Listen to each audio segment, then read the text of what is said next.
घने जंगल के किनारे एक हिरन अपने झुंड से अलग हो गया था। शिकारी के हमले में उसकी एक टांग बुरी तरह घायल हो गई। गांव में रहने वाला एक मुर्गा तेज आंधी में अपना छोटा सा बसेरा खो बैठा। अब उसकी बांग सुनने को कोई बचा ही नहीं था।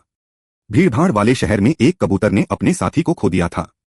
तब से उड़ना भी उसे बोझ जैसा लगता था। तीनों के मन में एक ही प्रश्न था, अब आगे क्या? एक ताजी सुबह तीनों एक ही तालाब के पास आ पहुंचे। सूरज की पहली किरण पानी पर चमक रही थी और उसी रोशनी ने उनके अंदर भी आशा की एक छोटी चिंगारी जगा दी। हिरन धीमी आवाज में बोला, शायद हमें एक और अवसर मिला है।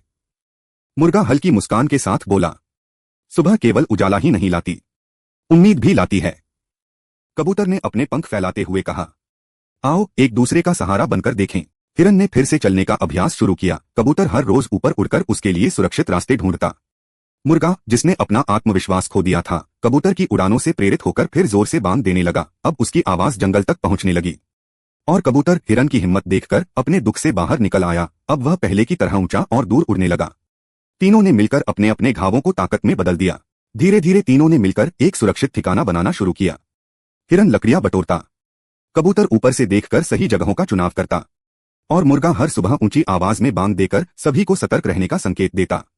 कुछ ही दिनों में वह स्थान बन गया, नई जिंदगी का घर। एक दिन हिरन ने आसमान की ओर देखते हुए कहा, हमने अपनी जिंदगी को दूसरी बार जीना शुरू किया है। कबूतर ने अपने पंख हिलाए और बोला, क्योंकि हमने नई सुबह को पहचाना। मुर्गा गर्व से बोला, हर सुबह एक नया जीवन देती है, बस देखने की दृष्टि चाहिए।